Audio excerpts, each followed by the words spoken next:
Yang ke-1 ada pengertian. Demokrasi terpimpin merupakan suatu sistem pemerintahan yang ditawarkan Presiden Soekarno pada Februari 1957.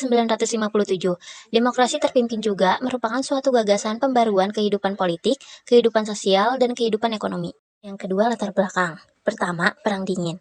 Perang Dingin merupakan peristiwa yang terjadi setelah berakhirnya Perang Dunia II. Pada masa itu, Perang Dingin menyebabkan dunia terbagi menjadi dua, yaitu blok barat dan blok timur.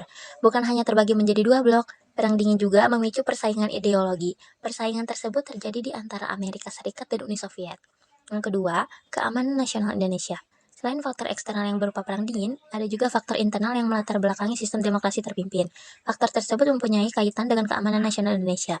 Banyaknya gerakan separatis pada masa demokrasi liberal menyebabkan ketidakstabilan negara. Oleh karena itu, diperlukan adanya sistem yang dapat menanggulangi kondisi tersebut. Yang ketiga, pembangunan yang tersendat. Faktor ekonomi berupa tersendatnya pembangunan juga menjadi latar belakang terjadinya sistem demokrasi terpimpin. Pada masa itu, frekuensi pergantian kabinet yang sering pada demokrasi liberal membuat banyak program yang tidak berjalan baik. Demikian, menjadi jelas bahwa ada banyak faktor yang menjadi latar belakang demokrasi terpimpin tahun 1959. Secara umum, demokrasi terpimpin merupakan sistem demokrasi yang seluruh keputusannya berpusat pada pemimpin negara. Yang ketiga yaitu tujuan. Yang pertama, membangun nasionalisme. Demokrasi terpimpin mempertahankan dan memperkuat kedaulatan nasional serta kemandirian negara dalam berbagai aspek kehidupan, termasuk politik, ekonomi, dan budaya. Yang kedua, keadilan sosial. Demokrasi terpimpin mengurangi kesenjangan sosial dan ekonomi antara berbagai kelompok dalam masyarakat. Tujuan ini termasuk pengentasan kemiskinan, pemerataan kesempatan, dan akses yang lebih adil terhadap sumber daya dan pelayanan publik. Yang ketiga, kesejahteraan rakyat. Demokrasi terpimpin meningkatkan kesejahteraan masyarakat secara umum dengan meningkatkan standar hidup, mengurangi pengangguran, menyediakan pelayanan kesehatan dan pendidikan yang terjangkau, serta meningkatkan kualitas hidup masyarakat. Yang keempat, kemandirian ekonomi.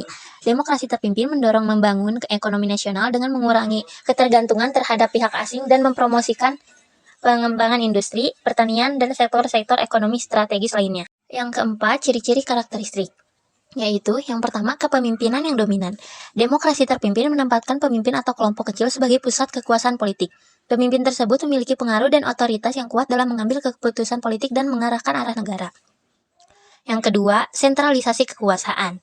Kekuasaan politik dalam demokrasi terpimpin terpusat pada pemimpin atau kelompok kecil yang memimpin.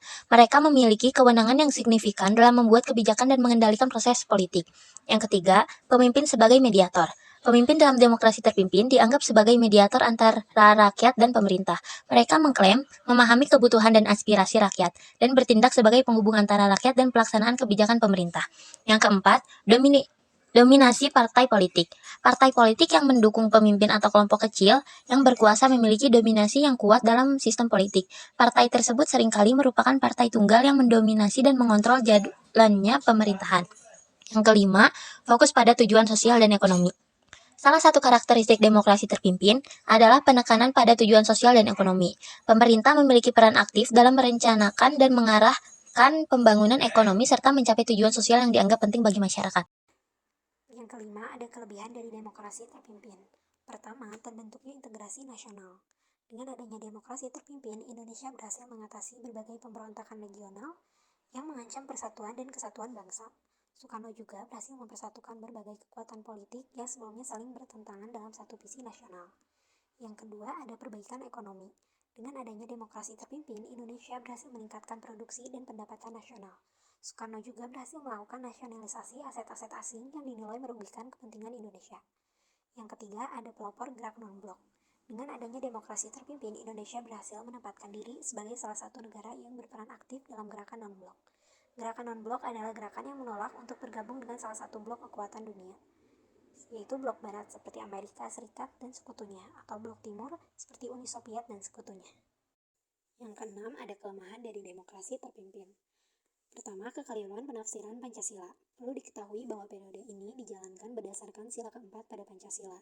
Sayangnya, penafsiran tidak dilakukan secara utuh, tetapi menganggap bahwa pemimpin terletak pada pemimpin besar revolusi. Hal itu memicu terjadinya perilaku otoriter. Yang kedua, melemahnya lembaga legislatif.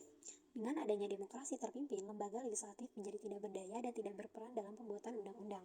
Lembaga legislatif menjadi hanya sebagai alat pengesahan keputusan presiden. Lembaga legislatif juga menjadi tidak dapat melakukan fungsi pengawasan terhadap pemerintah. Yang ketiga, ada penetapan presiden seumur hidup. Bentuk penyimpangan yang terjadi pada masa demokrasi terpimpin selanjutnya adalah adanya penetapan presiden seumur hidup. Di sisi lain, jika dilihat dari Undang-Undang 1945 Pasal 7 telah disebutkan bahwa presiden dapat memimpin selama 5 tahun. Yang ketujuh, ada dampak dari demokrasi terpimpin. Pertama, di bidang ekonomi, seperti pembentukan Dewan Perancang Nasional, pembentukan Badan Perancang Pembangunan Nasional, dan penurunan nilai uang. Yang kedua, ada di bidang sosial, seperti larangan pedagang asing di luar ibu kota daerah dan kerusuhan di Jakarta. Ketiga, ada bidang budaya, seperti pelarangan musik dan tarian barat. Terus, konflik lekra dengan Manikebu. Nah, jadi bagaimana sih masa berakhirnya demokrasi terpimpin? Nah, akhir demokrasi terpimpin yaitu terjadinya pemberontakan yang dilakukan oleh Komunis Indonesia pada 30 September 1965.